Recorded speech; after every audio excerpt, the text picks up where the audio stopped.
Welcome to the second part of the Industrial Upgrade Guide. Today, we'll cover the steam era, the steam system, and analyze the B system. Let's start. In the steam era, there are three types of generators: the steam boiler, the steam converter, and the peat-fired steam boiler.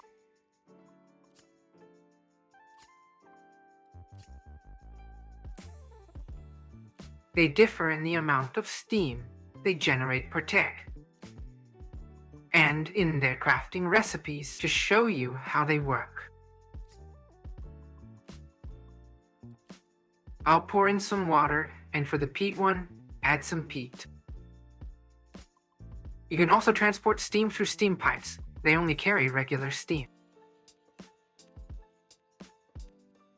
They do not transport superheated steam, only regular steam. Let's look at the storage. You can see how much steam we've generated. The steam boiler was powered up first. The last one was the peat-fired steam boiler, but it's worth noting that you won't be able to craft it at first. Yes, it depends on other tiers.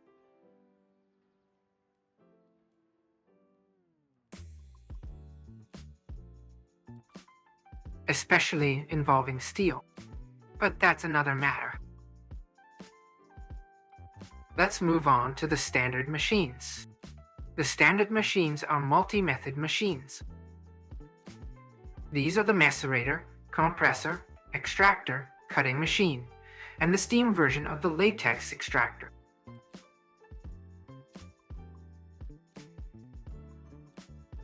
The rolling machine and the dryer. But besides steam, as you can see by how much we have, there is also pressure. What is that? In the steam era, there is a mechanism called the steam pressure converter. Pressure to seal. What does it do? It's very simple. We need a lava source. For example, here we have a lava source. We place it right next to the machine.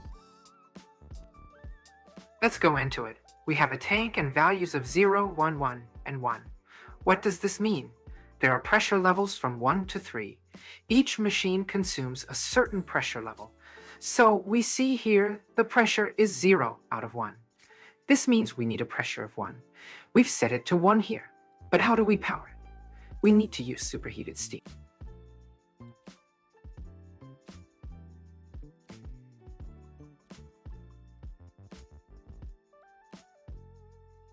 How do you get superheated steam? It's very simple.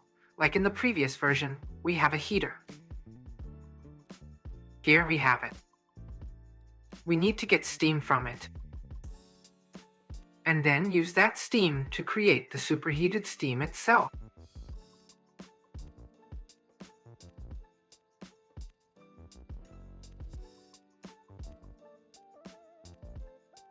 It's all very, very cool. Here, for example, it will now heat up. Now, and the process will start. Now I'll show you how it works. We connect our superheated steam here. It can be connected via fluid pipes.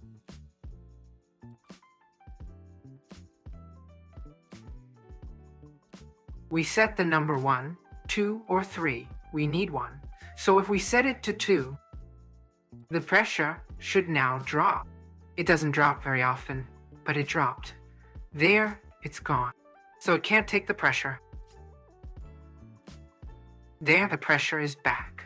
Now we need to connect the steam pipes. Here we go. Let's do it like this, so that steam cannot be transferred. Over here, it doesn't consume from the input side. There, it doesn't consume from the input. Now we connect it to the output. That's it. The steam should start flowing. There, we have steam. We can't use capsules on this steam at all. I can't take it. See, I can't take it. I can't take it from here, see? I can't. I just entered the interface. You can't take it with fluid pipes either. You can't add it. It can only be received and sent through machines, and the processes work just like the others.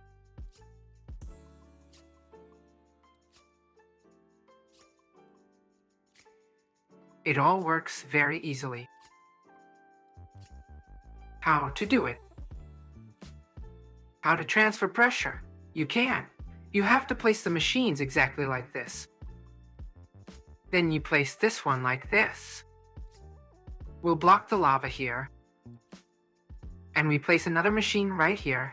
And as you can see, the pressure is all sufficient. We connect all of this, and we connect this here too.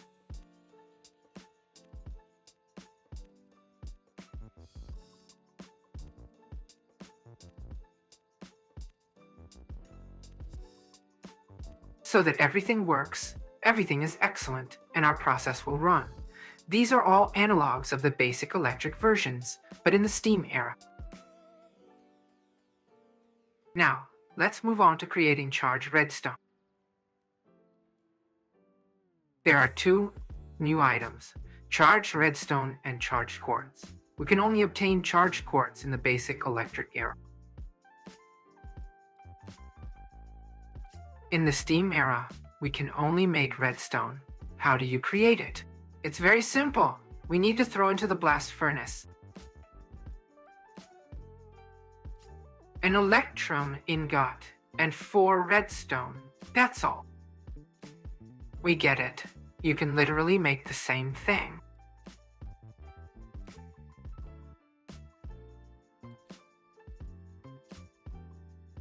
$16. But what is it for? It's very simple. We need it to create.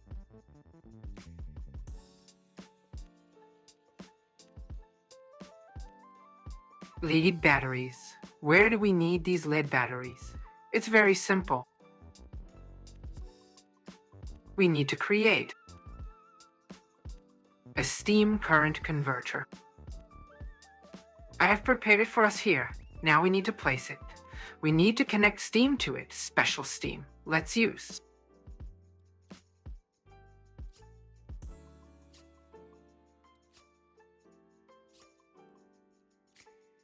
An infinite source. We place an infinite source for the test and connect it. We've connected it to the input. Here, that's it. Current is being generated. Why do we need this current? We need it for electrolysis. The electrolyzer. The craft is very simple. There, it's very simple. We place it. We connect the same steam, and the current is transferred. What is it for? We need to get oxygen and hydrogen. The same oxygen we needed in the first part to create sulfuric acid.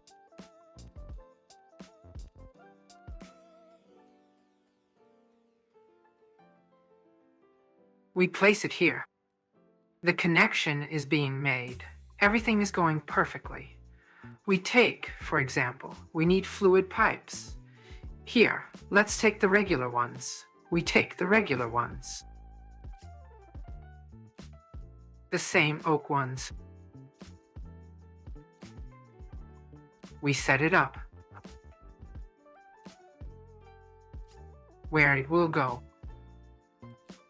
Everything works smoothly. Here, right now in 10, we set the input. We set the first tank and the second. Okay. It first pumps out the hydrogen and then starts pumping out the oxygen. That's it. Yes, and the hydrogen is replenished at the same time. There, now we have oxygen, and we have hydrogen from water. This way, we can easily set up a system that will produce hydrogen and oxygen for us. It's all very, very simple. Now, let's move on to the new mechanics. New mechanics. These are the quarries. Very simple, very easy to understand. We have a regular quarry. Its craft is also pretty standard. And we have this one. What's the difference between them? The difference is that they mine blocks within a certain radius. For example, let's connect this one, and it's mining for us.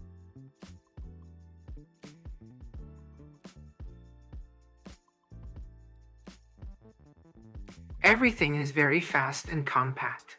Now we connect the same version.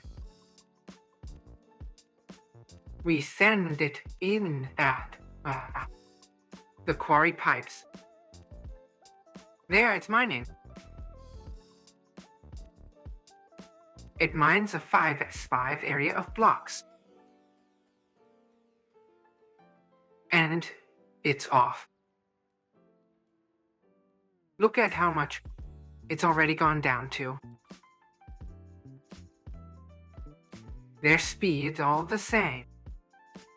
But the improved version mines a 5x5 block area. This is very useful when you also have storage.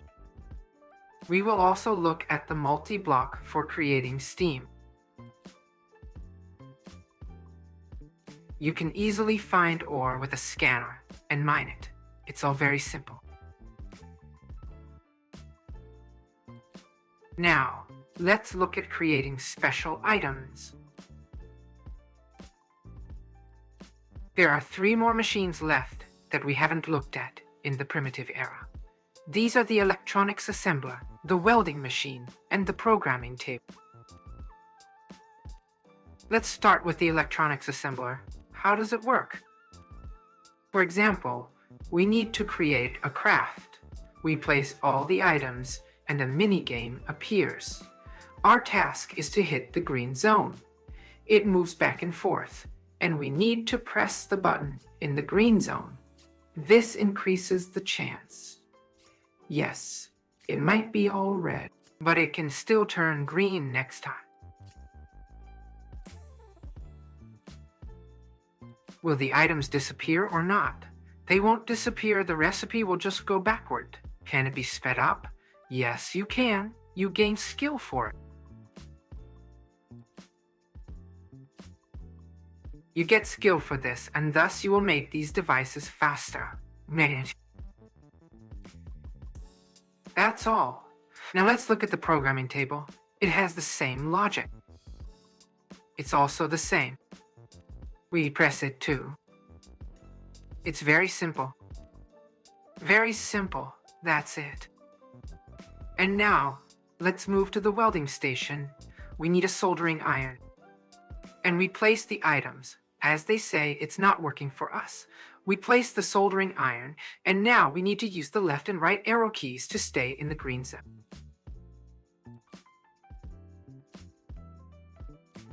Then, NeoForge.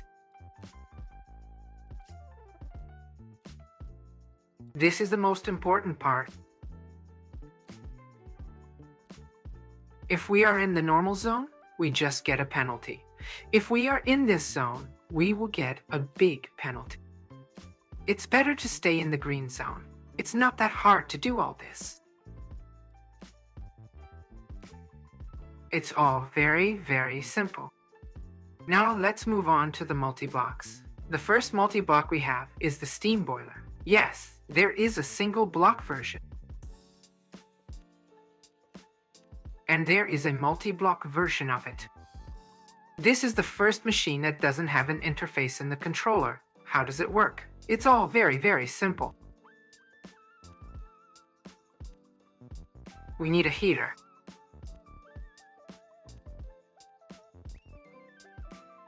We'll take it from here. You will need a liquid heater. This is already from the electrical part. We place it here. It's heating up. We'll also look at how the cooling system works, how the radiation system mechanism works, and so on. We'll set that up later.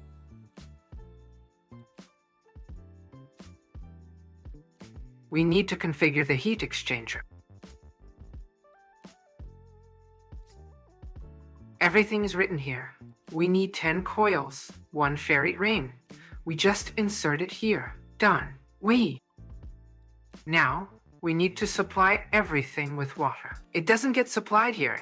It gets supplied here. The process of creating steam is underway. Steam is created very, very quickly. Not like in the other ones. Everything is very, very fast. And that's excellent. There. Now let's move on to the blast furnace. The blast furnace is the second multiblock. You will need it to make steel. You will make your first steel in the blast furnace.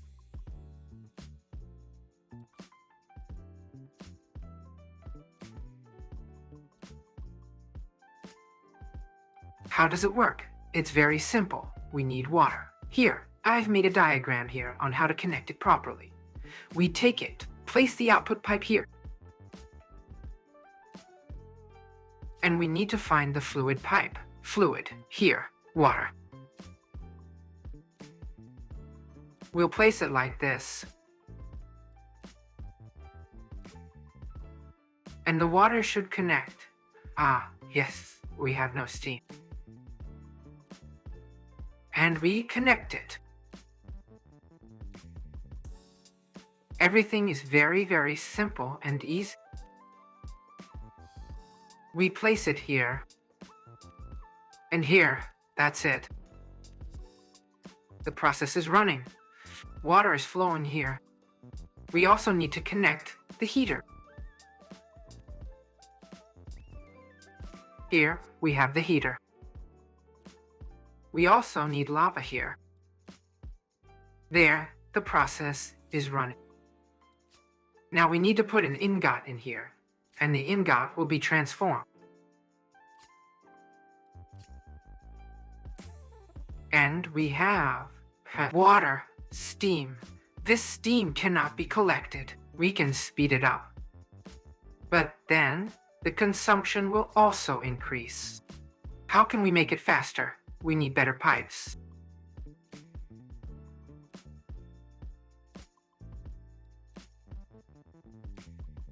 Better ones. We put these pipes here. And our process speeds up. So at the normal stage, you will have either the first or second level, like this. And then, everything will be fine. Here, I've increased it. Our water started flowing faster. Here it became faster. Here we already have steam. And our process is going very, very fast. Yes, there is an animation with effects. And our process is running. Everything is very simple. Everything is very clear. Regarding steam machines, it is recommended to properly place lava in front of each machine. This is mandatory, as a machine may or may not require lava. So this is recommended. How do you safely pick up a machine? It's very simple. You either pick it up or remove the lava source. You either pick it up with a bucket or a capsule. That's it, and you mine it. It's all very, very simple. Look at how much it has mined. It has mined here too. Excellent, excellent. You can also collect items with item pipes. Now, let's move on to the B system, which some people might not understand. We have 5 types of hives. Don't confuse this with the system in the forestry mod, as it cannot be compared to forestry. There are 5 types of hives. These are forest, plains, winter, swamp, and tropical. How do bees work? They work on an artificial intelligence system, and here is a different artificial intelligence system. A perceptron system is used. Here is the model, where 5 input signals are given. Thus, we get 1 signal. Seeing the value. Either 0, that is to collect, or 1, that is we need to. For example, heal a bee with a value of 3. This means we need to increase its strength. And when you have a 7, that's it. This means that the bees need to attack enemy bees or players. How do you get bees? It's very simple. We need to use a scoop. On 112.2, it's not like that. On 112.2, they don't hit as much when collecting. You can see that they can hit, that's normal. And we got bees. Here, in the bee class, we have a parameter such as that.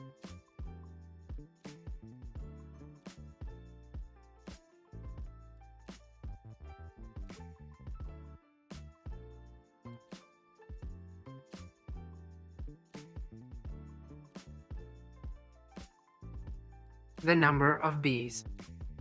For example, here there are 2, 34, here 21, here 44. What does this mean? Now bees are divided into 4 types. These are workers, these are healers.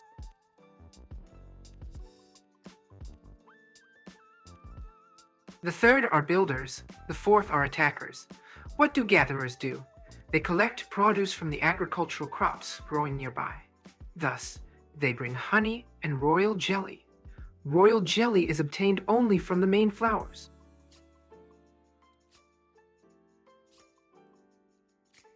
From other flowers, only honey and additional produce.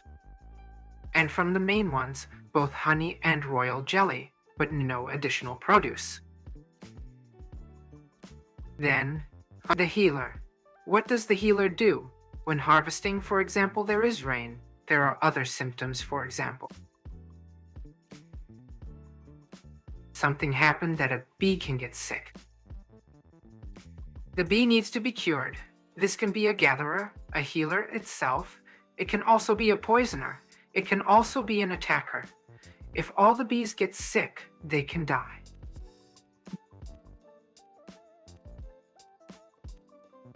Bees can also die of old age. One drone lives for about 5,000 to 9,000 ticks.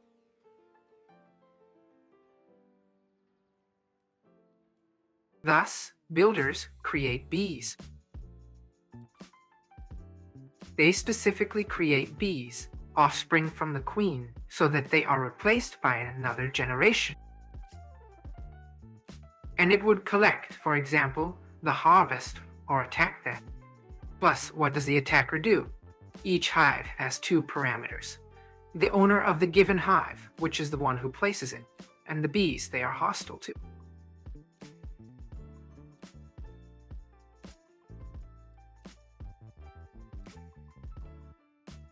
It is displayed here which ones are hostile. For tropical, for example, for winter, it's tropical and swamp. For plains, it's tropical and forest. For forest, it's swamp and plains.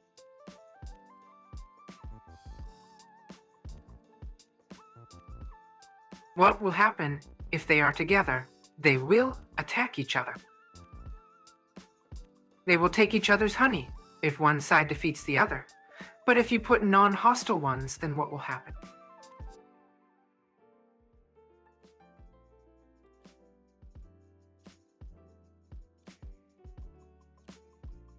Non-hostile bees can help a lone one with some problem.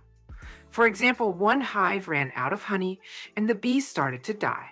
Another hive can easily give honey if it has enough, thus saving the bees. In the same way, it can give royal jelly and it can also heal others.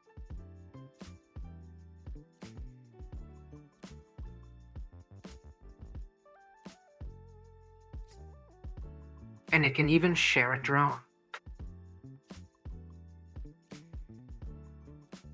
It's rare that it can share a drone, but it can share a drone.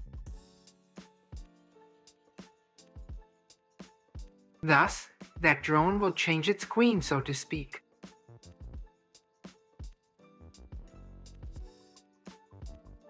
And it will serve another form. It's all very, very simple. Okay, let's do it. For example, let's add a forest one. We need a poppy. We need a poppy.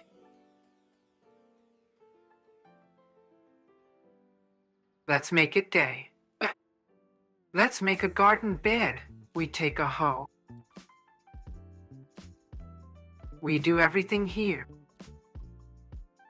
We take the crop sticks. The crop sticks are in hand, and we place the poppy. Done. Oh, that's it. They're gone. Done. Done? I placed it. Now I right-click with the mouse. The hive. Done. Done. And the gatherers appear. There. They are gathering. They are pollinating. You can see the animation. They are pollinating. And everything's excellent. Here you can see the royal jelly is increasing. And the honey is increasing. And how do you get additional products? It's all very, very simple. For example, we need gold and silver.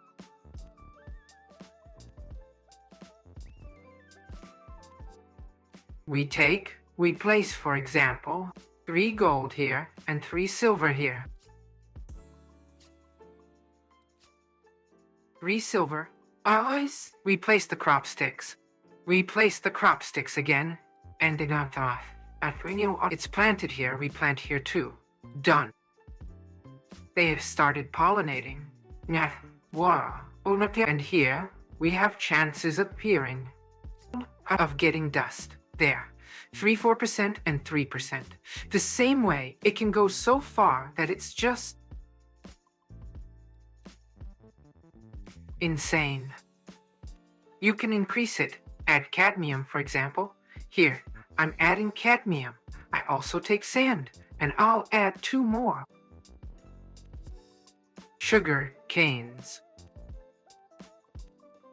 There. It's all very, very simple. Okay. Where's my cadmium? Where's my one for rubber? Okay. This is cadmium, and this is for rubber. Done. Here, you can see the percentages.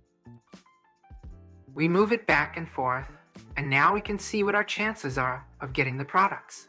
So to get it, a small dust pile. We need 13% here, 13% here too, 5% here, 2% here. Done. Done. It will only collect if our first operation is completed. That is, to collect. Here we have cadmium ore. Here we have gold. We don't have latex yet. Here's gold and silver again. That's 10%, and here 4%.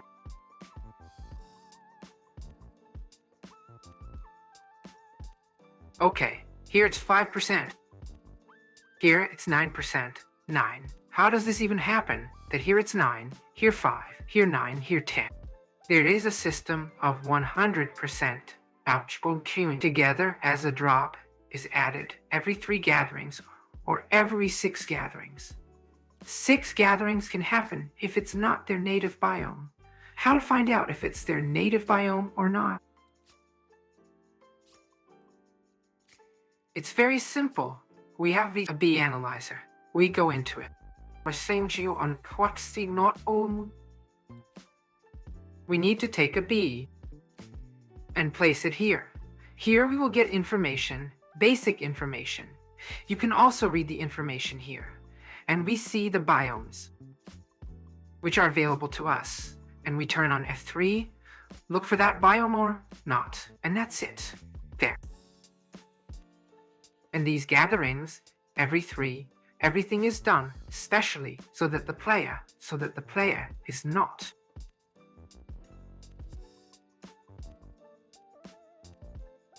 deleted by the system. So we divide 100 by 33. There. And we get those chances. And these 33% are distributed among the seeds.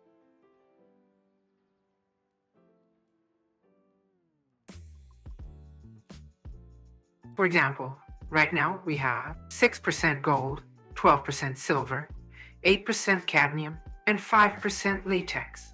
so we have as many as 4 additional products. This is overpowered. Well, you could say so. Yes, you could say it's overpowered if you manage them well. That is, you can put the same ones.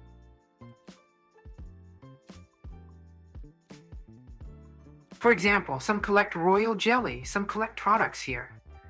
And so that, for example, these don't die from a lack of royal jelly, then other same bees will give it to them.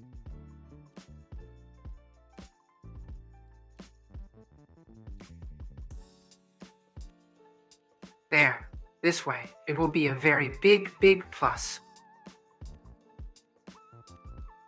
And yes, there might be a problem, like if I have such a large garden, how do I know if they will collect royal jelly from the main ones or not?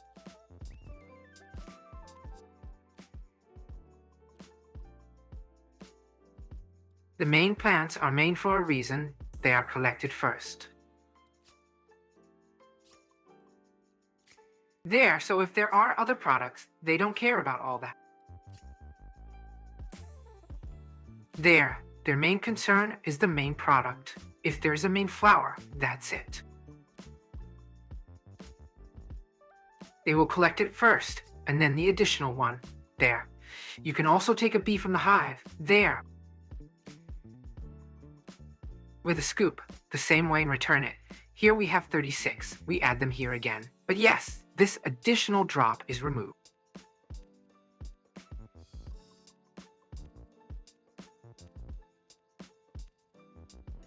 Also, if the bees stop collecting from these flowers, that is, pollinating them, the percentage also drops, so they must constantly pollinate them. For them to pollinate them, you need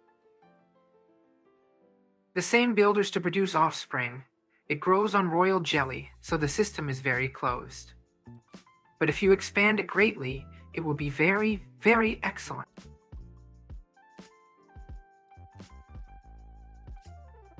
And how else can you speed up the bees? It's very simple. You can use frames. You can easily use frames, which speed things up. Here, for example, we have regular frames. These are second-level frames from the chemical plant. It's all very simple, very simple. We take it, go in, and place these modules.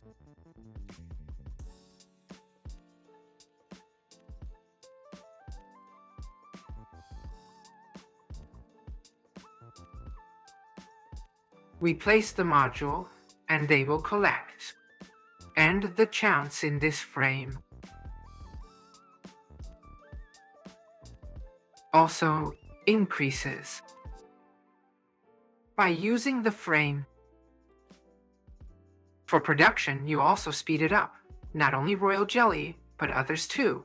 You speed them up. I recommend using frames, a regular frame, but it's a very easy craft. Very easy. Here, let's take the first one. Very easy craft. Next, well, it's very easy in general. Very easy, a very easy craft. Vanadium, Adalon, iron, bronze. Tantalum, iron, molybdenum, obsidian, cobalt, spinel. It's all very simple. So, today we've covered the steam era. Today we've covered bees. Next time we will cover space, how it works, how to launch, and so on. Thanks for watching this video. Good luck to everyone, and goodbye, everyone.